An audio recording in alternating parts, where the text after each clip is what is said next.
L'aménagement flexible semble particulièrement apprécié et bénéfique pour les enfants. Dans cette mini-formation, nous allons parler de flexible seating ou d'aménagement flexible, qui est le terme francophone le plus utilisé pour cette philosophie-là.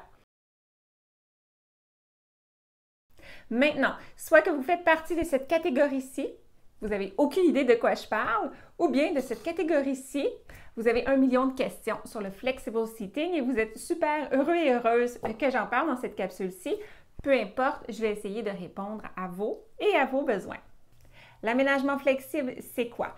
En bref, c'est une philosophie qui est en vogue depuis quelques années, qui vise à réorganiser la classe avec un aménagement qui va déroger de ce qui est plus traditionnel, comme des bureaux en rangée devant l'enseignant.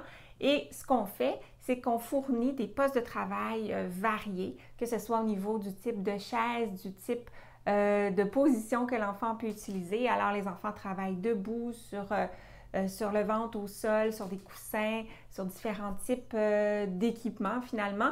Et dans cette philosophie-là, eh bien, l'enfant a le choix de son poste de travail, de sa position de travail, et tout ça dans un but de favoriser son confort et ses capacités d'apprentissage. L'aménagement flexible gagne de la popularité. Il y a des études qui se réalisent et on documente des impacts positifs sur la santé globale des enfants car on associe le mouvement, les changements de position fréquents dans la classe à une baisse de la sédentarité des élèves durant la journée. Et les enseignants qui participent à ces études-là ont tendance à remarquer que les élèves sont plus concentrés, ils s'impliquent davantage dans leurs études et même que les notes sont meilleures. L'aménagement flexible semble particulièrement apprécié et bénéfique pour les enfants qui ont une personnalité neurologique différente, telle que les enfants avec un TDAH, des enfants qui ont besoin de bouger, qui apprennent plus facilement en bougeant et qui sont plus motivés aussi quand ils sont en mouvement.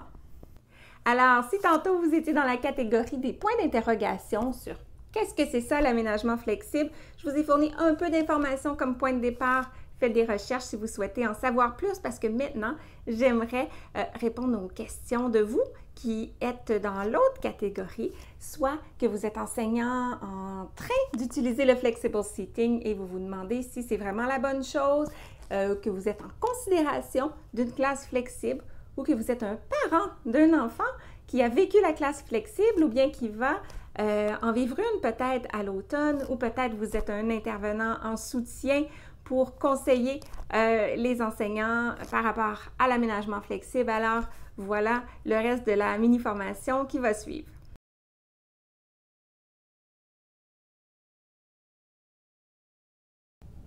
Comment répondre aux besoins de positionnement de tous et chacun, particulièrement de ceux qui ont des plus grands besoins posturaux? J'adore cette question-là. C'est clair que les enfants n'ont pas tous le même corps. Plus l'enfant est jeune, plus aussi il va être sujet à avoir peut-être pas un mauvais développement postural, mais un développement postural encore immature. Alors, nous, les ergothérapeutes, la première chose que l'on considère quand l'enfant a entre autres des difficultés d'attention, des difficultés d'écriture, c'est s'assurer qu'il a un bon positionnement qui va promouvoir son attention et des bonnes habitudes avec le crayon. Si on suit la philosophie de l'aménagement flexible, ce sont les enfants qui choisissent leur position de travail et leur poste de travail. Alors, la question qu'on doit se poser, c'est est-ce qu'un enfant est capable de déterminer quel poste de travail et position va être optimal pour lui, tant pour sa concentration que pour son écriture? D'abord, je doute qu'un enfant a la capacité et la maturité surtout de faire cette décision-là. Même à partir du 3e cycle, les enfants ont encore tendance, à mon avis, à choisir les sièges plus cool, les plus confortables et tiennent peu compte de l'impact sur leur calligraphie, par exemple, ou leur concentration. Maintenant, l'enfant moyen qui n'a pas de défi particulier dans son développement et qui fonctionne bien dans la classe pourra bénéficier de cet avantage-là sans problème. Par contre, il y a des enfants qui, sans avoir de besoins particuliers, bien qu'il y en ait aussi dans plusieurs classes, vont avoir différents défis sur le plan postural et sur le plan de la concentration qui pourraient être améliorés avec un bon poste de travail, mais qui pourraient aussi être détériorés avec un moins bon poste de travail que un bureau et une chaise. Et là, il faut parler de l'enseignant. L'enseignant qui devra gérer le choix de ces élèves-là et comment arriver à ce que certains élèves soient restreints par rapport à certains postes de travail et d'autres non. Une autre question importante se pose est combien d'équipements sont disponibles dans la classe parce que peut-être qu'un poste de travail comme ça à genoux fonctionne très bien pour plusieurs élèves, mais quand plusieurs élèves en ont besoin et qu'on a seulement 2 postes de travail comme celui-ci, bien, l'élève qui pourrait bien travailler avec un poste comme ça se retrouve assis sur un ballon ou dans un autre type de situation. Par exemple, moi qui ai encore des défis de mon contrôle postural, mes extenseurs n'ont pas beaucoup d'endurance et que c'est mon tour de m'asseoir comme ça en tailleur par terre et d'écrire sur mes genoux, eh bien, je vais quand même peut-être y arriver, mais je suis sujette à développer toutes sortes peut-être de compensations dans ma posture ou dans ma façon de tenir le crayon pour y arriver. Et je pourrais souffrir différentes conséquences au niveau de peut-être avoir utilisé des mauvaises postures, que ce soit dans mes travaux ou bien simplement dans mon corps qui est encore en développement, qui pourrait résulter en différentes conséquences à court terme sur mon fonctionnement, mais à moyen et long terme aussi sur mon développement. Alors, comment répondre aux besoins posturaux de tous et chacun? Bien, ce n'est pas possible dans un contexte de classe flexible, mais ce n'est pas possible non plus dans un contexte de classe régulière. Je pense que ce que ça prend, c'est une préparation. En début d'année, c'est essentiel que tous les élèves aient accès à tous les postes et postures de travail et puissent indiquer à l'enseignante lesquels ne leur conviennent pas au niveau du confort. Donc, c'est sûr que si un enfant n'aime pas s'asseoir sur un ballon, bien, il ne devrait pas s'asseoir sur un ballon. Aussi, ce que je crois qui devrait être fait en début d'année, ce sont des petites statistiques par l'enseignante pour chacun des élèves et pour chacun des postes de travail. Par exemple, l'enseignante va observer Julie lorsqu'elle est assise sur le ballon et va assigner peut-être une petite cote par rapport à sa concentration et aussi la qualité de son travail écrit. Et une autre fois, quand Julie est assise au bureau, l'enseignante va l'observer de nouveau et voir la concentration de Julie au bureau et la qualité de son travail écrit avec le crayon. Est-ce qu'elle est meilleure? Est-ce qu'elle est moins bonne? Et on va faire de même pour un poste de travail au sol, etc. Et après peut-être une période d'observation d'un mois, l'enseignante va pouvoir analyser ses résultats et déterminer que Julie fonctionne beaucoup mieux sur le bureau avec la chaise et que Jonathan, lui, fonctionne très bien sur un ballon. Avec cette information-là, l'enseignante va pouvoir aussi faire un petit enseignement aux élèves par rapport à l'objectif de l'aménagement flexible. L'objectif est bien sûr que les élèves soient plus disponibles, plus concentrés et qu'ils fassent la meilleure qualité de travail écrit. Ainsi, au cours de cette conversation-là, bien, Julie va être informée que le travail sur le ballon n'est pas adéquat pour elle et on va l'inciter à ne pas choisir ce poste de travail-là. Et on va faire de même pour tous les élèves. Je pense que ça prend cette petite période-là d'expérimentation et d'analyse afin d'arriver à un consensus par rapport après au choix des postes de travail pour les élèves. Voici une question similaire d'une enseignante qui se demande si tous les enfants peuvent voir et entendre de la même façon, considérant les différences de hauteur entre les différents postes de travail. Elle se demande s'il y a des équipements à bannir lorsqu'on fait la sélection d'équipements qui seront dans une classe flexible. Alors, non, ça ne sera pas possible pour les enfants de tous recevoir les mêmes stimuli sensoriels selon leur position. Certains vont être plus près, certains vont être plus loin, certains vont voir mieux, certains vont entendre mieux, certains vont être de côté. Ceci dit, je reviens aux commentaires de tantôt. Il faut regarder le fonctionnement. Donc, selon ce que vous allez remarquer, eh bien, si l'enfant fonctionne bien, il est heureux, son comportement est bien géré, ses résultats académiques sont là, son écriture, elle est lisible, elle est assez rapide, bien, à ce moment-là, on peut laisser le choix aux enfants et ne pas s'inquiéter de l'équipement. Il s'agit de s'assurer que les enfants n'ont accès, par exemple, qu'aux équipements qui leur conviennent à eux. mais pour une majorité d'étudiants, ça ne sera pas un problème et la classe flexible va être un beau bénéfice à leur année scolaire.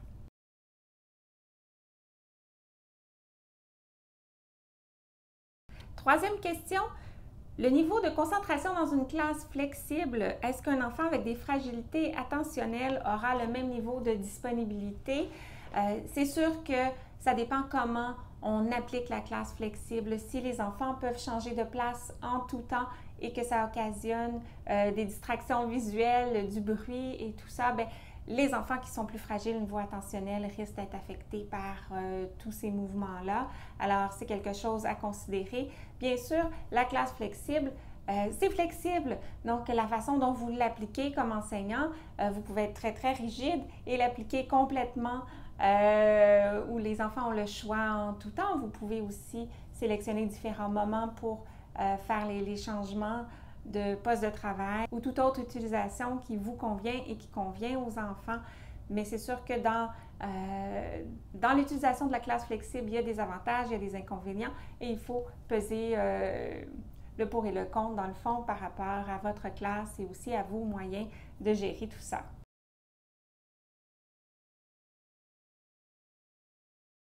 Une question d'une enseignante de préscolaire qui fait beaucoup de temps de regroupement, de causerie, bien sûr à 5 ans, et qui se questionne sur la position assise en tailleur pour la maintenir de longue durée. Est-ce que différents équipements pourraient améliorer la disponibilité des enfants, comme des petites chaises berçantes, être sur un coussin?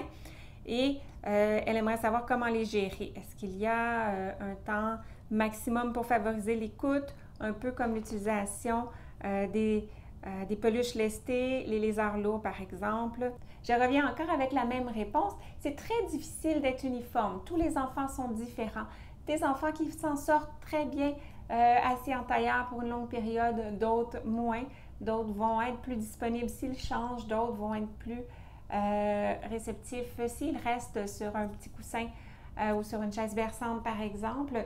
Alors, c'est toujours une question d'observation, c'est toujours une question de qui est l'enfant dans ce moment-là, qui fait l'utilisation d'un tel équipement. Alors, il n'y a pas de règle magique pour suivre. Dans un monde idéal, tous les enfants seraient conscients de leurs propres besoins et leurs propres limites et pourraient faire ces décisions-là. Les tout-petits ne peuvent pas le faire, alors ça revient à l'enseignant de gérer un peu les besoins de tous et chacun s'il le souhaite. En somme, la réalité d'une classe flexible, c'est que c'est beaucoup de gestion. Dans un monde idéal, si on veut se lancer dans l'aménagement flexible, je pense que ça prend des compétences pour l'enseignant. Donc, l'enseignant doit connaître ce que c'est le développement sensorimoteur de l'enfant, comprendre ce qu'est un développement postural immature, une posture immature. Il doit être capable de dépister lorsqu'un enfant n'a pas les capacités posturales suffisantes pour gérer une certaine posture ou poste de travail ou être capable d'utiliser sa main correctement pour écrire dans certaines positions. Alors, il doit pouvoir déceler ça et proposer des changements à l'enfant lorsque requis. Il doit aussi connaître le profil d'apprentissage des enfants au niveau de la concentration, au niveau de l'écoute, de la lecture pour voir si le poste de travail convient. Il doit aussi avoir des bonnes connaissances des différents équipements, savoir ce que chacun des équipements promouvoit et savoir quel équipement proposer à quel enfant, dans quelles circonstances. À cet effet, je suggère fortement aux enseignants de prendre une formation, idéalement par un ergothérapeute, avant de se lancer dans l'aménagement flexible. En début d'année, parfois, on me demande de consulter, de visiter une classe qui va être flexible et de conseiller l'enseignante par rapport à tous ces facteurs-là. C'est idéal, si jamais vous n'avez pas eu la chance de prendre une formation, bien solliciter un ergothérapeute près de votre école pour offrir ce service-là ou peut-être avez-vous maintenant un ergothérapeute dans votre milieu scolaire, c'est encore mieux. Il faut poser des questions, il faut développer ces compétences-là. Je pense que c'est essentiel pour faire l'aménagement flexible qui aura du succès. Ça ne prend pas seulement que des enseignants compétents, mais aussi des élèves compétents. Les élèves devront être formés par leurs enseignants. Plus ils sont jeunes, plus ça va être important de les aider à comprendre que ils ne peuvent pas utiliser toujours le siège de leur choix. De plus, ça va prendre un aménagement flexible qui n'est pas rigide. Ce que je veux dire par là, c'est que oui, ça peut faciliter beaucoup la gestion de se dire « Ah, on change de siège à toutes les heures » ou bien aujourd'hui, tu prends ce siège-là, demain, tu prends ce siège-là. Mais ça va un peu en l'encontre de la philosophie de l'aménagement flexible. Peut-être que s'asseoir sur un ballon, c'est très aidant pour un enfant, mais seulement pendant 5 minutes. Et si les enfants changent tout le temps de place, c'est sûr que c'est dérangeant. Alors, il faut vraiment considérer tout ça et voir comment on peut gérer ce milieu-là sans limiter les bénéfices de la classe flexible et sans contraindre les enfants à demeurer sur des postes de travail et des équipements qui ne leur conviennent pas plus longtemps que nécessaire.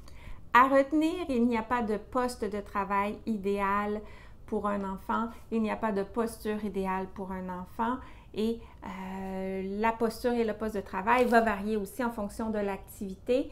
Alors, un enfant peut bien fonctionner avec un poste de travail pour une tâche d'écoute, mais pas pour une tâche de lecture ou d'écriture et vice-versa.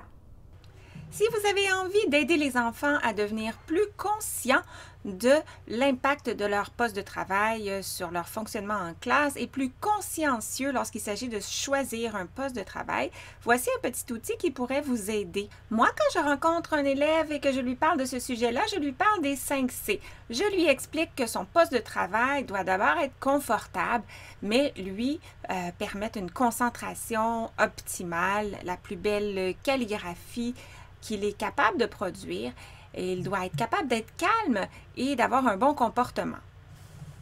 Ensuite, avec l'aide de l'outil, on l'aide à mesurer la qualité de son rendement dans chacun des C sur une échelle entre 0 et 10. Évidemment, ce qu'on vise lorsque l'on utilise un poste de travail, c'est d'avoir une note dans la zone verte pour l'ensemble des 5 C. Ça serait idéal. Ainsi, pour l'enfant qui obtient beaucoup de rouge ou de jaune pour un poste de travail en particulier, ce serait un poste de travail qu'on lui déconseillerait ou interdirait de prendre. Si on a envie de se lancer dans des statistiques plus officielles avec les élèves, ce qu'on peut faire, c'est prendre ce deuxième outil et traduire la note qui a été obtenue sur l'échelle des 5 C en 0, 1 ou 2. Alors, si la note tombait dans le rouge, nous obtenons un 0. Si la note tombait dans le jaune, par exemple un 7, on obtient un 1. Et si la note tombait dans la zone verte, on obtient un 2. Et on donne une note sur 10. Et on garde ça, ces statistiques-là, dans un tableau. Alors, par exemple, Martin, avec le ballon chaise, obtient une note de 8. Donc, c'est un poste de travail qui est convenable pour lui. Mais Martin, lorsqu'il est assis par terre et qu'il écrit sur lui, il obtient une note de 4. Et ça devient un poste de travail qui n'est pas adéquat pour lui. Et éventuellement, lorsque la période d'observation de statistiques est terminée, on a nos choix plus définitifs par rapport aux différents postes de travail qui sont convenables pour chacun des élèves. En impliquant les enfants de cette façon-là, ça nous permet de respecter la philosophie de l'aménagement flexible qui laisse le choix à l'enfant. On leur a éduqué sur ce qu'est un bon choix pour avoir un bon fonctionnement dans la classe. Si ces outils vous intéressent, sur mon site web, vous pourrez venir les télécharger, c'est gratuit, et profitez-en pour vous inscrire à mon infolettre pour recevoir justement chaque semaine les annonces de nouvelles mini-formations et les ressources directement dans votre boîte courriel. En terminant, moi aussi, j'ai une question pour vous. Je n'ai pas de réponse, alors si vous en avez une, ça me fera plaisir de vous entendre. Je me demande comment réagissent les enfants qui ont eu accès à une classe flexible, surtout étant jeunes, lorsqu'ils doivent faire la transition l'année d'après vers une classe régulière. Est-ce qu'ils s'adaptent bien? Est-ce qu'ils vivent de la frustration par rapport à ce changement-là qui peut-être leur convenait? Sur une base personnelle, mon fils entre au secondaire et cette année avait une classe semi-flexible. En fait, il avait accès à un bureau debout qui lui convenait bien. Parfois, il retournait vers le bureau assis. Il pouvait travailler aussi parfois par terre. Et maintenant, en entrant au secondaire, je ne crois pas qu'il y aura accès à ce même type d'aménagement-là. Alors, à suivre, j'ai bien hâte de voir comment va se faire la transition. Je vous laisse là-dessus. Il y a peut-être encore pas mal de choses qu'on pourrait se dire. Je vais vous laisser me revenir avec vos commentaires et questions et on pourra continuer la discussion de cette façon-là. Bye!